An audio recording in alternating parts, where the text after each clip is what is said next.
லைஃப்ல வாழ்ந்துட்டு இருக்கோம். நம்மளுக்கு ஏதோ ஒரு வகையில மென்டல் ப்ரெஷர் இருந்துகிட்டே இருக்கு. இப்ப ஒவ்வொருத்தரும் பேசிக்கிற டைமே ரொம்ப கம்மியா போயிடுச்சு. அதுவும் ஓல்ட் பர்சனோட நிலைமையை பாருங்க. மோஸ்ட் ஆஃப் த பர்சனோட லைஃப்ல ஒரு குறிப்பிட்ட ஏஜ்க்கு அப்புறம் அவங்க குழந்தைங்கள்லாம் பெருசாகி சில டிஃப்ரெண்ட் ஏரியாஸ்ல செட்டில் ஆயிருப்பாங்க.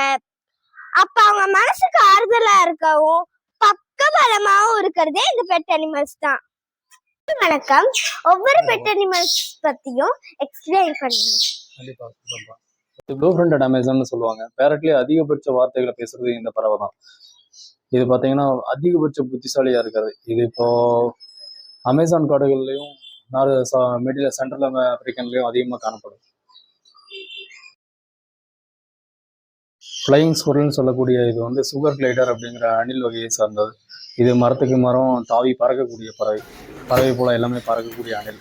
இது பழங்கள், செர்லாக், மற்ற ஹனி, மற்ற வெரைட்டிஸ் எல்லாத்தையும் நல்லா சாப்பிடும். இது பெனலைசன்ஸ் அப்படின்னு சொல்லக்கூடிய தாய் ஸ்குரல், வேரியபிள் தாய் ஸ்குரல்னு சொல்லுவாங்க. இது பார்த்திங்கன்னா கம்போடியா, தாய்லாந்து, இந்தோனேஷியா போன மியான்மார் இந்த மாதிரி எல்லா கண்ட்ரிலையும் காணப்படுது. இங்கே வந்து பெட்ஸாக தான் அதிகமாக வளர்த்துறாங்க. மைக்ரோஸ்குரல்னு சொல்லக்கூடிய இது வந்து ஸ்குரல் வெரைட்டி சார்ந்ததில்ல, இது ஒரு மவுஸ் வெரைட்டி சார்ந்தது. இப்போ அணில் போல தோற்றம் இருக்கிறதுனால இதை மைக்ரோஸ்குரல்னு சொல்கிறாங்க எல்லாருமே. இது ஒரு மவுஸ். கர்பில்னு சொல்லக்கூடிய இந்த எலி வந்து கங்காரு போல ஒரு தோற்றம் முடியாது. முன்னங்கால்கள் சுருத்தும், பின்னங்கால் பெருசாகவும், ஒரு உண்மையிலேயே ஒரு கங்காரை பார்த்தா என்ன தோற்றம் இருக்குமோ அந்த அளவுக்கு அழகான எலி.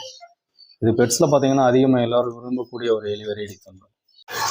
இது எபோஷியன் கினியா பிக்னு சொல்லுவாங்க. இது வந்து மசால் தலை, கேரட்டு, அப்படியே ரேபிட் என்னெல்லாம் கொடுக்குறோமோ அது மாதிரி கொடுத்து நம்ம வளர்த்துக்கலாம், நல்லா டேர்ம் பண்ணிக்கலாம். இது சன்கன்னோன்னு சொல்லுவாங்க, சவுத் அமெரிக்கன் சொன்னது. இந்த பேர்டு வந்து பப்பாயா, ஃப்ரூட்ஸ் தான் விரும்பி சாப்பிடும், நட்ஸு சாப்பிடும், அப்புறம் சன்ஃப்ளவர் சீட்ஸு அது மாதிரி நல்லா சாப்பிடும். இது ஆஸ்திரேலியன் சேர்ந்தது, ரம்ப்னு சொல்லுவாங்க, ரெட் ரம்ப் வெரைட்டி சேர்ந்தது. இது வந்து கிராஸு அந்த மாதிரி ஐட்டம்லாம் நிறையா சாப்பிடும், விரும்பி சாப்பிடும். கிராஸ் பேரட்னு சொல்லுவாங்க. இது ஃபின்ச்சஸ்ன்னு சொல்லுவாங்க, ஸ்மால் சைஸ் பேர்டு. இதுலேயே நிறைய வெரைட்டி இருக்குது, பிளாக் சிக்கு, க்ரஸ்டடு எல்லாமே இருக்குது. பர்ஷியன் கேட்னு சொல்லுவாங்க. இது பர்ஷியன் கேட்லேயே இது வந்து பியூர் ஒயிட்டு, ஐ வந்து ப்ளூ ஐ வந்துருக்கும். இது டைமண்ட் டவ்னு சொல்லுவாங்க, வேர்ல்டு ஸ்மாலஸ்ட் டவ். இது ஆஸ்திரேலியன் டவ். இது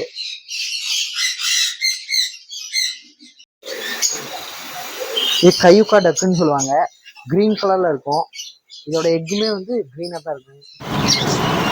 இது ஃபேன்சி ஸ்டிக்ஸு, சில்கி இருக்கு, ஃபில் பேக் இருக்கு. இது எல்லாமே ஸ்மால் சைஸ் தான் வளரும். இது வந்து கினியா ஃபவுல்னு சொல்லுவாங்க. இது வந்து பாம்பு, பல்லி அதெல்லாம் வந்து வராது, பிடிச்சிரும். அதுக்கப்புறம் வந்து டாக் வளர்த்துறவங்க இது ஒரு கார்டியன் மாதிரி, யார் புதுசாக வந்தாலும் காட்டி கொடுத்துருங்க. அப்புறம் கிராஸ் வந்து அதிகமாக சாப்பிடுவோம். இது ஸ்பேரோ வெரைட்டியை சேர்ந்தது, ஜாவா ஸ்பின்சஸ்ன்னு சொல்லுவாங்க. இது நட்ஸு அந்த மாதிரி எல்லாமே சாப்பிடும். நட்ஸு தான் ஃபுல்லாக விரும்பி சாப்பிடும். இது வந்து ஒயிட் பெக்கின்னு சொல்லுவாங்க. இது வந்து நல்லா பியூர் ஒயிட்டாக இருக்கும், நல்லா பெரிய சைஸாக வரும் டாக்ல.